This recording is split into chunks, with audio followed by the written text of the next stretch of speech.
Hello, everyone. Welcome to Dental and Beyond, a podcast by myself, Professor Dr. Deepak Daryani. In this podcast, we are going to speak about periodontia or dentistry in children. Now, the latest evidence are pointing out that a good oral health is not only important for teeth, for smile, for eating, but also for the mental health of a child. In this episode, we are going to talk about the common oral health related issues and the oral hygiene maintenance related issues, right from the newborn to the toddler to the adolescent. We'll talk about the common oral habits like tongue thrusting and thumb sucking and how to prevent them. We'll also talk about the feeding habits in the children, nursing bottle caries, and also the nutrition in the children. There will be a lot of takeaway tips for the parents as well. So let's begin with this episode on periodontia. The next question is, Doctor, one of the most common things with which the children suffer from are dental caries, and especially nursing bottle caries, which are rampant.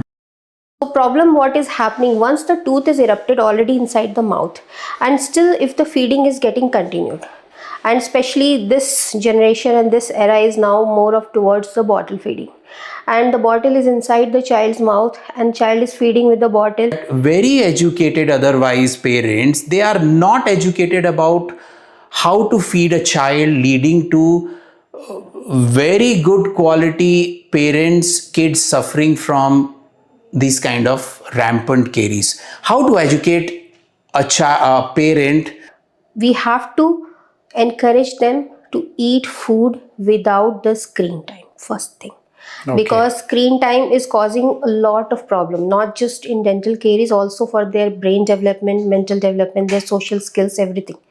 And recently, in few years, we have seen a lot of upsurge in around 60% of the autism cases, virtual autism cases, because of this.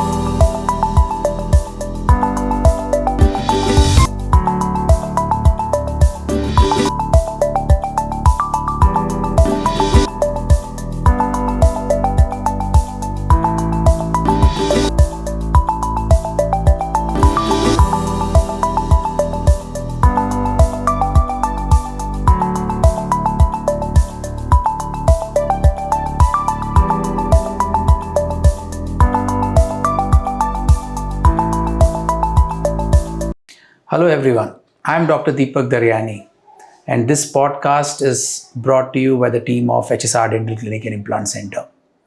Today in this episode, we are going to talk about periodontia.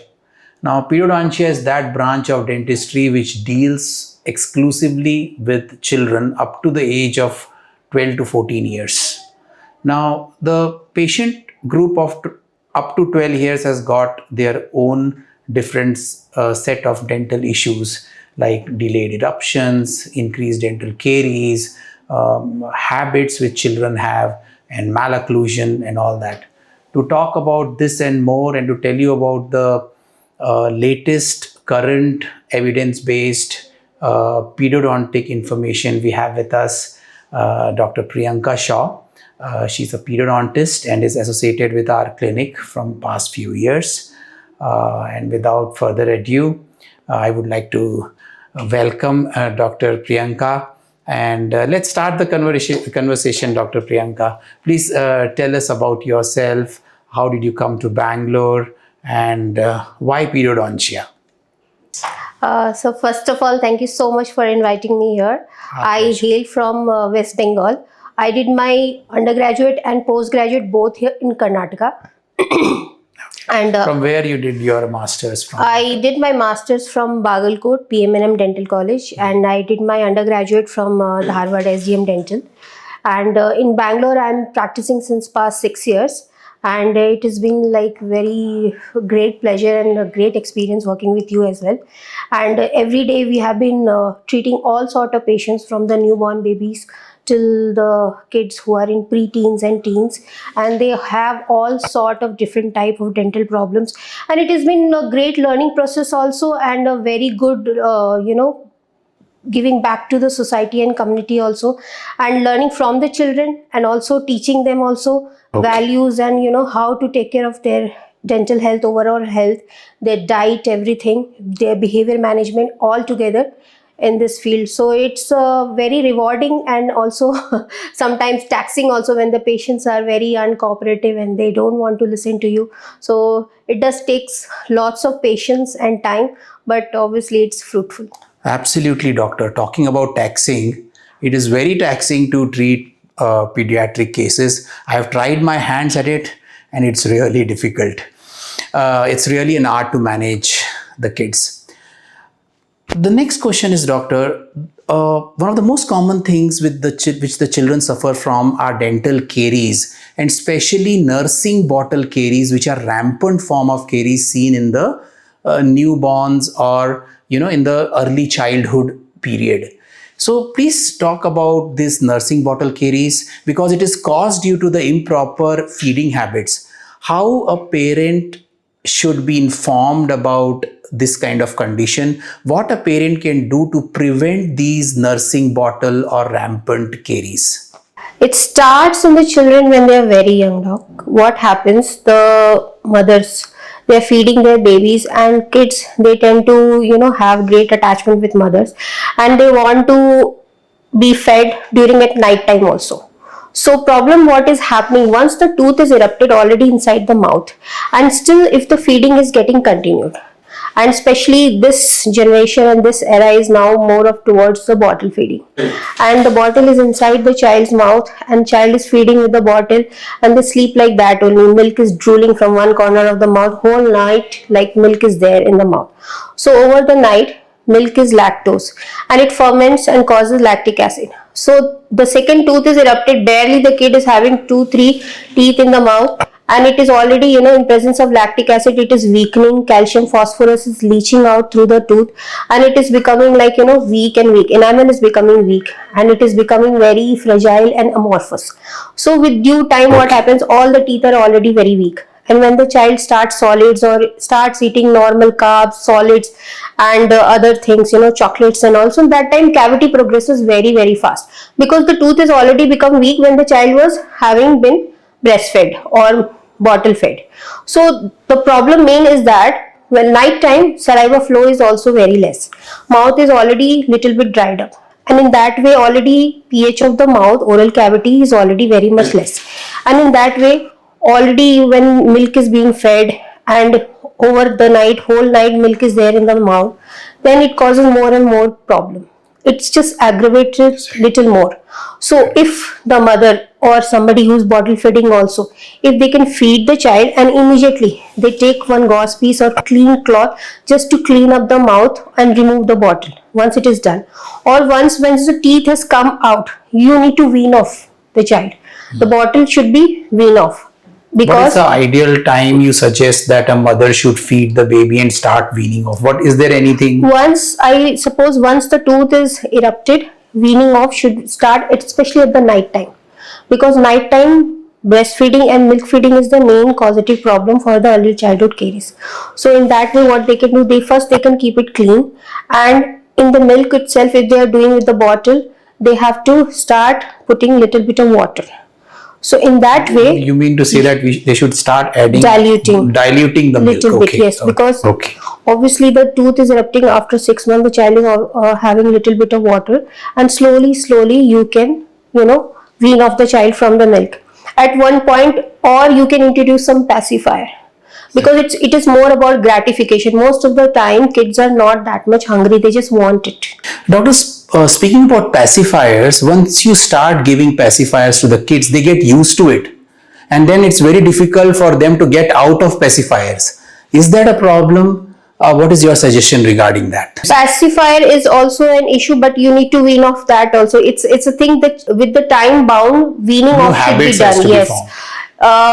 To wean off the pacifier also, child-led weaning has to be done. When you introduce the solids, that time you wean off all these things. So in that way, what we do, we give finger-sized food items, different textures of food, introduce it to the child. They should have their own personal plate, their own personal table, and everybody is eating at the same time every day, once or twice. It takes time, but slowly when they are introduced to such texture of food, they start liking it, they'll start eating it up. So in that way they are weaned off from this bottle, pacifier, everything. Okay, Yeah. fine. All right, doctor. But doctor, how to educate the patient regarding how to feed the child? Okay, one thing is that we ask them to visit the dentist every 6 months and get informed about what's happening to the oral hygiene or to the teeth. But I see in my practice that very educated otherwise parents, they are not educated about how to feed a child, leading to very good quality parents, kids suffering from these kind of rampant caries. How to educate a parent is a question I would like to put across to you. First thing should be there, that regular dental visit should be there as soon as the first tooth has erupted inside the mouth. Second thing is that keep the teeth super clean when you are at the house. Do not give any type of sticky food items to the children. Do not introduce sugar before 1 year of age. First thing is that. And many patients and parents, they think jaggery is better than sugar. But jaggery is also sticky, jaggery is also sugar only. It's just non-fermented and fermented, refined and non-refined. That's the thing. So we have to prevent all such things, because they say anything is homemade is good. Juice is juice, fruits is fruits. If you are eating the fruit, it is having lots of fibers, it is self-cleansing. But if you are taking juice, it's more of a sugar content. So such things has to be started like from the house itself. The parents should be very much well aware about what they are giving the child to eat or drink, because from there only it will aggravate more and more cavity. And once if they are coming here to the dental premises, then we can see and guide them very well how to keep it super clean. And if anything is already initiated, they can see any frosty white lesions on the tooth enamel, that means the already minerals are leaching out and tooth is weakening. That time we can start with the treatment which can prevent further on cavity progression. Like we can introduce to Pitt and Fisher sealants, we can do some fluoride treatment, that is fluoride gel or fluoride varnish. If the child is already old enough to spit, then we can also start with the fluoride toothpaste also. And also proper good type of brush and toothpaste, how to brush properly, that also we have to teach. First thing is that parents, they think if the child wants to brush, they let them do it.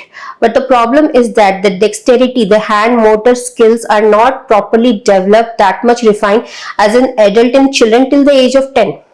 So till the age of 10, parents have to supervise it. They cannot just let them be, okay fine, you brush, morning 8 o'clock school is there, you brush, and you be, oh morning you're not brushing, okay fine, brush at night. That should not be there. This has to be taken very seriously, because this has lots of further repercussions also. Teeth are being given milk, teeth are there in the mouth for a reason, because it has lots of significance. It allows proper speech development, proper spacing, jaw development, and it guides a permanent tooth in the jaw, in the correct area. And also if the tooth is only not there, how will the child eat? Kids are very small, they are very scared of. They don't tell if they are having pain also. They will not say till it is, beyond like tolerance. Then they will start crying and all, then parents will get. And parents also, they think unless and until there is swelling, there is pain, no need to go to the doctor, anyway it is going to fall off. But if the tooth falls off before the time, then there is lots of problems are there. The permanent tooth which is going to erupt, it cannot come in the correct position. Second thing is that the delayed eruption can also happen. And also if the lower molars and molar jaw, the back tooth, the main grinding teeth, if they are missing before the time, then the permanent teeth, the behind ones which is going to come, the permanent molar, that takes up the space, and it causes lots of biting problem, teeth grinding issues. And kids are never like, they don't like food also with having so much cavity in the mouth, because it also alters the taste perception. Okay. So all such problems are like way too much for a child to explain. So it's the parents' responsibility also to regularly keep checking their kids' teeth themselves. help them with brushing and get them to dental clinic at least every 6 months. And if the child is very much cavity prone, I would suggest every 3 months should be there. Okay. All right, doctor. Doctor, we will talk about the prophylactic measures or preventive measures a little later. Let's talk about the oral hygiene maintenance first in these children. Let's talk about a newborn child, a child who's 3 to 4 years old, and a child who's 6 years and above. How should they take care of their oral cavity? And in a newborn child and a 3 to 4 year old child, how should a parent maintain a child's oral health? When a brush and paste should be introduced? What kind of brush? What kind of paste? Let's start from the beginning for a newborn child. When the baby is first born, they don't have any teeth, but they have a tongue. So milk accumulation and the coating happens on the tongue. If we don't clean the tongue regularly, they may have infection. So at least once or twice a day, the mother or whoever is caretaking the child, they can bind a neat and clean cloth or gauze piece in their forefinger, and with the finger gently they can rub the upper surface of the tongue and clean it up. And once the tooth is come out, then there are various types of brushes. There are finger brushes, silicone brushes, all such are like very good options. With that you can clean it gently. If the child is not comfortable, not allowing, at least try with the gauze piece itself. And when more teeth are there, then soft bristle tooth brush we can use it, like when their baby is 2 or 3 years old. And first of all, toddlers, they will not allow you to brush. They are little sensory recepting kids, so they don't like the texture. Sometimes they get ticklish, they don't like it, they want to do it or something like that. So most of the parents, they complain when my child is not allowing me to brush. So that time you have to make sure that you assist with the brushing. You can hold the child, or you can brush it, or you can give silicone small brushes which they can chew on that. If they chew on that, it is self-cleansing.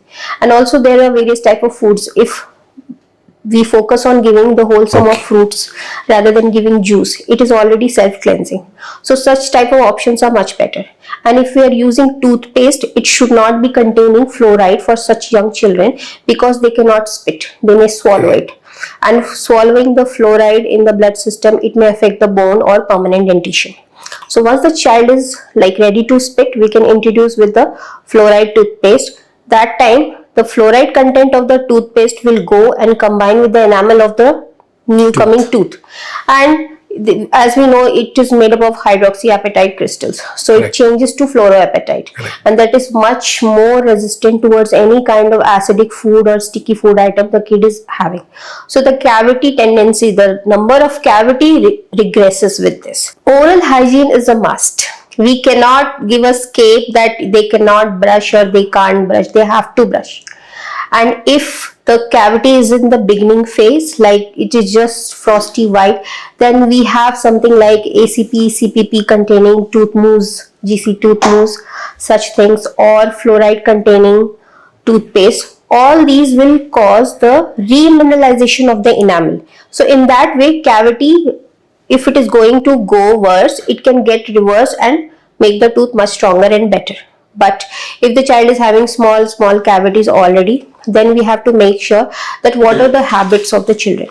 Because in this generation, what is happening, doctor, that most of the kids, they are having food while watching their cartoon, or their screen time is like, making that is the deciding factor of the how long the child is going to take for the food. So most of the kids which I meet having cavities, they have this problem. They will keep the food in the mouth and they will keep watching their Cocomelon, and they are just in the trance phase. They do not know what they are eating. 99% of the cases are like that. So for that, we have to encourage them to eat food without the screen time, first thing. Okay. Because screen time is causing a lot of problem, not just in dental caries, also for their brain development, mental development, their social skills, everything. And recently, in few years, we have seen a lot of upsurge in around 60% of the autism cases, virtual autism cases, because of this. And it is correlated with the dental caries also. The more of dental caries may cause the brain development as well. This is not many people are aware of, that oral health can affect your gut health, and the oral gut brain axis also can get affected. What I understand you are trying to say is the oral hygiene of a child affects his gut, which eventually affects the brain. So there is a connection between oral cavity, gut, and brain, which means that improperly maintained oral hygiene can affect the development of brain. It's a very, very strong point, I think, doctor. Because the oral flora, when the bacteria infection, too much of cavity is there, the child is eating something, drinking something, all the pathogens, all the bacteria is going in the tummy as well, and it is altering the gut health as well. Once the gut health has changed, that can traverse to the brain also, and it can traverse through any other ways also, like through the all the nerves. One is vagus nerve, one is trigeminal nerve, olfactory nerve. The kids will not have so much sensation of the inhaling with the trigeminal nerve, and the vagus nerve, as we know, it supplies all the stomach and all area from there. So it goes and it affects the transmits of the neurotransmitter, neurohormones. It affects it changes the neurotransmitters, and it causes too much of inflammation in the body. When the inflammation is in the body, the kid who is very young, they cannot thrive also. Okay, doctor. Speaking about a specially abled child or an autistic child, how easy or difficult it is to maintain their oral hygiene, and can we do the dental treatment of such patients in our dental setup? We usually, patients which we deal of, like are Down syndromes, cerebral palsy, and autism and ADHD. The most difficult is ADHD ones, because they will not listen. The autism patients, when they come, they are very sensory receptors, and they don't like certain textures, they don't like sudden light and all, and they don't like harsh sounds, they don't like you putting your finger in their mouth. So it's a tedious process. You have to repeat one thing again and again to take their confidence in you, and then only we can start. And suddenly, if they come in the first appointment itself, if we start with the pulpectomy or tooth extractions and all, they will never like it. So we have to start with something small, and it can build up, and once they have the trust in you, they will allow. And with the cerebral palsy patients and all, the problem what happens, that once they are on the chair, they need assistance. Somebody has to be there for them. So if the patient is one side diplegic or quadriplegic, the somebody, mother or father or somebody, has to help them to get up, to rinse their mouth and all such things, and to make them understand also, because sometimes in cerebral palsy patients also, they are not understanding so much.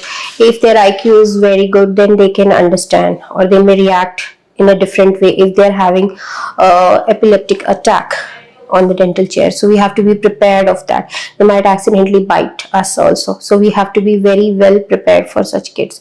And apart from this, if the Down syndrome patients are coming, they are comparatively much easier to manage, because they are very sweet. But even though they don't understand, if we repeat one thing 2-3 times and we show them, there is a method called tell, show, do. We show them everything before doing it. We let them feel it, and when they are comfortable, we go ahead with that. Then they will allow.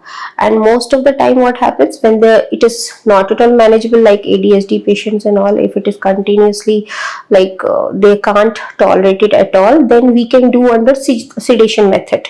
We can do under GA, general anesthesia, because in that way it is less traumatic for them also, because they are not understanding why they are forced to sit on this chair for half an hour and they have to open their mouth. Why do you have to do this? Do you want to do that? Thank you, doctor, so much for giving information about the specially abled children and how to manage them. Let's talk about pulpectomy or root canal treatment in a normal patient. See, when we talk about root canal itself, the child and the parents get terrified. It is thought to be a very painful process. Actually, it is not. What is thought about that? How should we? What a parent should know about root canal in a child? What all they can do, or how they can prepare a child before bringing to them for a procedure like a root canal treatment or a pulpectomy or a pulpotomy to a dental practice? Usually, doctor, it's depend on the cases. If the kid is having acute infection, then the child will have pain. In such cases, we don't attempt only in the first go. First, we try to reduce the inflammation and swelling little bit, and then only we try to attempt, because when infection is too much, swelling is too much, then in that case anesthesia, local anesthesia will also not work 100%. And whenever we do, we give euphemisms to the children. We speak to them in our own different language. We don't use the terms like injection, or we are going to do this to your tooth, that to your tooth. Not like that. We have to create a story which is much more pleasant and acceptable in their own terms, and that's how we introduce it. So in that way, more than 90% of the cases, in my opinion, what in my experience I have seen, kids, they are accepting for injection anesthesia also. They don't crib, they don't make so much fuss. If they see it, they are worried. If they don't see it, they are fine. So we try to make it as painless as possible. And majority of the cases, if swelling and all is not there, they are not that scared. If we take their confidence, and then they are absolutely fine. So the role of parents here, in like before they get a child to the dental clinic, can you put some points how a parent should prepare the child? Frankly speaking, I don't want them to prepare the child. Okay. Because whenever they go on preparing the children, they give them all the information. Okay, doctor will give a little bit of injection, you'll be fine. So the second, even though they have never heard or maybe actually seen a dental injection or something like that, dental treatment, they are very frightened. And these days kids are very advanced. They will go on YouTube, they will see all the details of root canal process, and they come here. There are even games where dental treatments are done. The animals are going and getting the swelling reduced, and tooth extraction done, and also all such things are happening. So I tell the parents not to tell much, not to give too much of information, because it builds up on their anxiety, and they become more anxious and they become more scared. So it's difficult for us to manage. Once they come here and it's just one-on-one talk with me and the child, then I can guide the children properly, like this is what we are going to do and that. So in the different way, supposedly if I am going to irrigate with a saline, I am going to term it as salt water. I am not going to say it's a saline water, we are going to disinfect your tooth, or such big terms to make them scared. So we have to keep it very, very simple, because kids are not that fussy if we come to their level and their terms. If we speak their language, they are very happy. Okay, that was a great information, Doc. Doctor, my next question is about crowns in deciduous tooth or temporary tooth. Parents feel that anyway the tooth are going to get lost, and actually they are going to go off. So after doing a root canal treatment, are crowns mandatory? When do you think crown is mandatory, and where is there any scenario where you don't have to put crowns? Can you put some light on that, please? Usually, doctor, whenever we do pulpectomy procedure, the tooth from inside we are removing all the nerve tissues, blood vessels, everything. Okay, so after the pulpectomy procedures, the tooth becomes quite brittle, and the structure of the deciduous tooth, the milk tooth, is like the molars, if we speak about, it's pretty divergent. And one more thing is that the thickness of the enamel and dentine in the milk tooth in compared to the adult permanent ones are very, very less. So they tend to fracture very frequently if the kids are not maintaining. And the children who have got cavities which is going till the root canal stage, Definitely they are not maintaining it. So for them to protect the tooth structure, we should put the crown so that it will give enough strength to the tooth structure, and it will also give a coverage to the tooth from all four surfaces. So what will happen when the tooth is having the caries and one or two walls are not there? So in that case, the crown is giving whole coherent one structure, a whole content of structure. So that structure will allow the child to bite on the food items which he likes to eat. But in that way also, he cannot go on biting on something very hard and gritty food items. Like some kids, they go on biting those crystal lollipop candies and all, and they tend to fracture the natural healthy tooth also. So to prevent the children's teeth, we have to put the crown if we are doing pulpectomy procedure, and also the front teeth or any proximal cavity. That means on one side wall is not there and the cavity is gone deep, pretty deep. In such cases, class 2 cases, the kids, they tend to bite on anything. They'll put some toy inside their mouth. They will like to bite on any hard gritty things. They will like to put anything inside their mouth. So in such cases also, if the filling is not staying, it tends to break it off. So in such cases, we should put the crowns. Crowns, we have many types of crowns are there. These days, even gold crowns are coming. Gold, rose gold are there. Steel crowns are there. Then in white color, we have many types, like we have composite resin base Edelweiss crowns are there, Bioflex crowns are there, we have zirconia crowns. So accordingly, we can place it the way patients want, and it's a difference of aesthetic also, and there is a difference of biocompatibility also. If you go on talking about biocompatibility, the highest which is going for the zirconia it is, and then after Edelweiss crowns are also in biocompatibility, it is very, very good.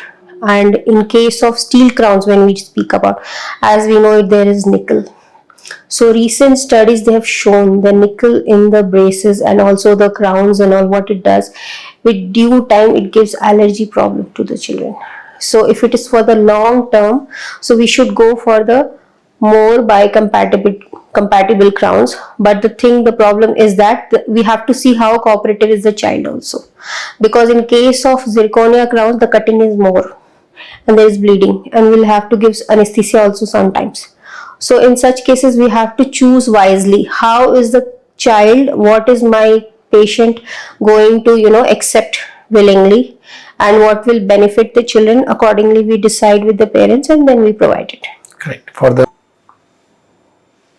All right, doctor. Talking about biocompatibility, for the benefit of our audience, let me tell them that biocompatibility is a property of material by which it is tolerant to the tissue.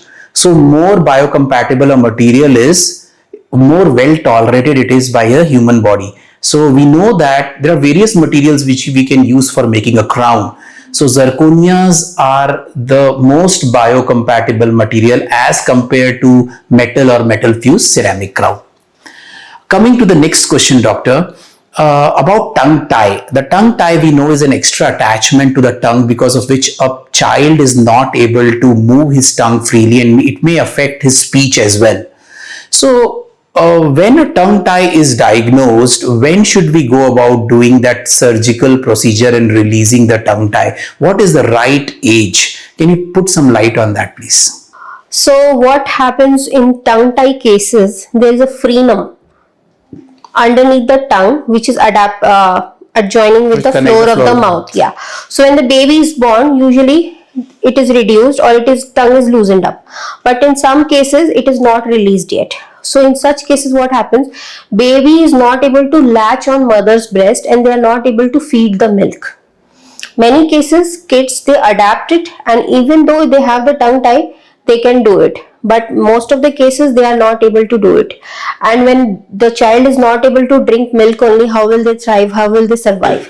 So in such cases, immediate attention is required, and most of the lactation specialists and us also, we suggest that as soon as you see there is a problem, the child is not able to take milk in the mouth, then it has to be released. The frenum has to be released so that the tongue is free enough to latch properly and child is able to consume the milk.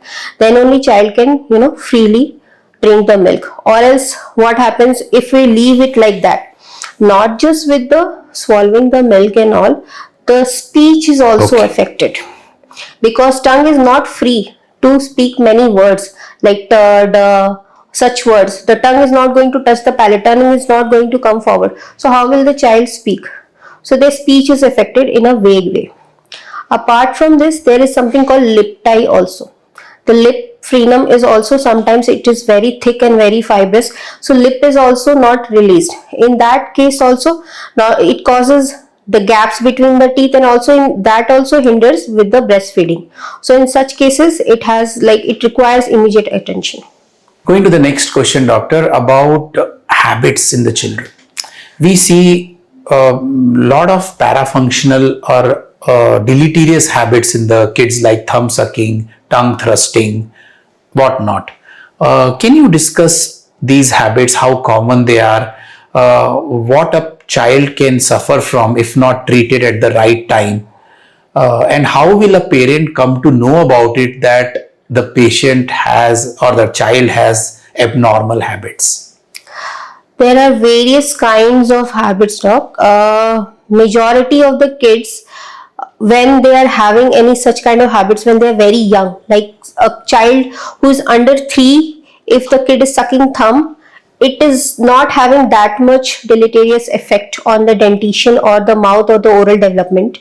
But if the child is +3 and still sucking the thumb all day, all night, so it may change the jaw growth also.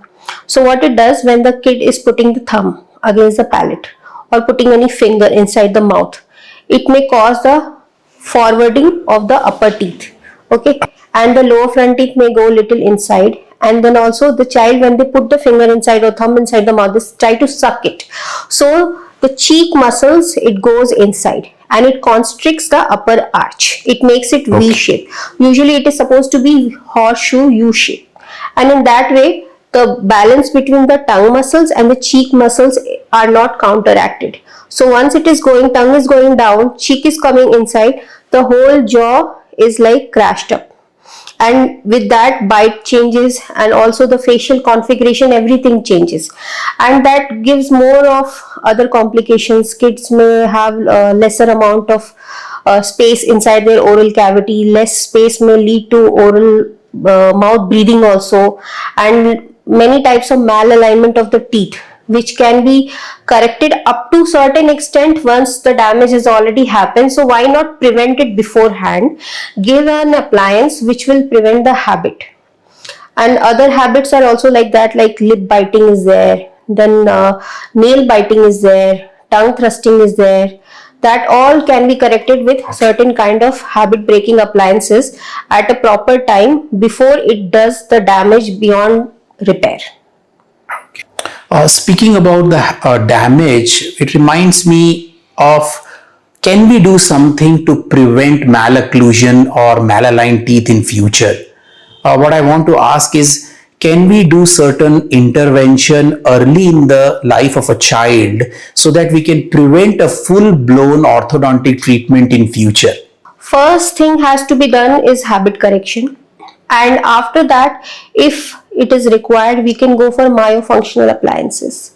Myofunctional appliances, there are various kinds of appliances with the muscle pressure, okay, and we can guide the proper jaw development, and also the child will also learn to proper positioning of the tongue and how to bite correctly. So in that way it can be corrected. And sometimes what happens, when the kids, they don't know how to swallow properly, how to bite properly, how to close their lips properly, because all these things may cause further complication like shortening of the upper lip. That may also give a reason for the child to breathe through mouth. And if the child is breathing through mouth, then again the same problem, the cheek muscles and the tongue muscles are not counteracted. Okay. Again malocclusion can happen. So I feel myofunctional appliances are a great boon for us to correct all these kind of mishap from happening. It can correct and it can intervene also from something, which is going to happen in future, and it can stop it right there. All right, doctor. The next question is, doctor, some children are born with a tooth in their oral cavity. Usually the tooth erupts after 6 months, but some child are born with that, which can not only lead to trauma to their tongue and lips, but also to the mother while feeding. So, what is your take on such scenarios, and what can be done about such cases? Please put a light on this. There are two types. One is natal, one is neonatal. Something it is like when the child is born with the tooth, and sometimes it comes within the 30 days of the birth. So that can also happen. If the tooth which is present in the mouth, it is causing hindrance while breastfeeding, it is hurting the mother and also hurting the tongue of the child. If there are any sharp edges, if it is mobile and there is like a danger that child might swallow it, then that time it's better. Then we wait till the 10 days, give a vitamin K shot if it is required from the pediatrician, get it to the dental premises and get it removed. That's the best thing we can do for the children. Okay. All right, doctor, going to the last question, and a very important one about the nutrition. We know that nutrition plays a very important role not only in the adult, in the children as well. My question is, what is your take on nutrition in a pediatric patient related to his oral health and overall well-being? First thing, we have to avoid the screen time, and child has to eat without any screen time. The time bound food eating habit should be there. It should not be like child is eating for 1 hour to 2 hours, keeping the food in the mouth, and mother is running behind the child, eat the food. Second thing is that the food should be more of the fibrous. The fibrous food will stop the absorption of the glucose. So in that way, what will happen? So much of sugar will not be there in the mouth. Okay. And in such cases, what will happen? When the child is eating with the fibers and the glucose both, so it is not affecting the teeth so much. And apart from that, they have to consume more of nuts and the food which is containing more of calcium, phosphorus, and also we have to keep on check with the child's vitamin D, because in the absence of vitamin D, whenever it is deficient in the body, the child will lose the appetite also, most of the cases. So they don't eat. And these days, most of the children, they will eat in, they will stay inside the house, they will play indoors, and they will eat whatever they want. Like they like to eat French fries and all. So we don't have to give them option that if you're not happy with this food, I will give you ice cream, I will give you French fries, I will give you a dairy milk. All such things should never happen. And to encourage the children, we have to go towards a reward basis. Like you eat the food within this time, you eat this food, I am going to give you a star, and then after, if you collect these many stars, I am going to get you this reward, that reward, like that. So whenever we practice something reward based or make it like a game, then children, they are more accepting. Because if we tell children, you go and eat this, you go and eat that, they will not listen. They will watch what others are doing. I am not allowed to watch phone, but mama is watching phone. I am not allowed to eat the chocolate, but they are having milkshake. So why I am not able to allow? We have to prevent children when they are very young, till the age of 1.